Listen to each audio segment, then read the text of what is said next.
ఏంట్రో ఈ మధ్య రావడమే లేదు. అరే ఇంట్లో ఎంత డైరీ పోసి ఉంటుందో నీకు తెలిసే గానీ.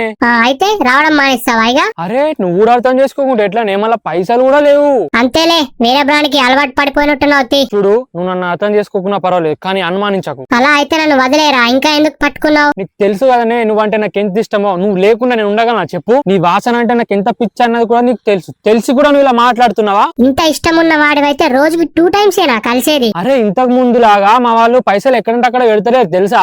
ఒకవేళ పైసలు దొరికినా కూడా ఇంట్లో వాళ్ళ దగ్గర నుండి తప్పించుకొని రావాలి. బయట వాళ్ళు ఎక్కడ చూస్తారని ఏ పొదల్లోకో ఏ సందులోకో దూరడం అంత ఈజీ అయ్యే పని కాదు. అదే వేరే వాళ్ళైతే రోజుకి 10 సార్లు కలుస్తారు తెలుసా. వాళ్ళకి పొద్దున లేవ్వడం నేనే గుర్తుకు వస్తా. వాళ్ళకి బాత్రూమ్ రాకున్నా కూడా నా కోసం టైం ఇచ్చి నన్ను కలుస్తారు. కానీ నువ్వు నీకు బాత్రూమ్ వచ్చినప్పుడు మాత్రమే కలుస్తావు. సరే ఇప్పటి నుండి డైలీ 10 times కన్నా ఎక్కువనే కలుస్తాను, సరేనా? ఓకే.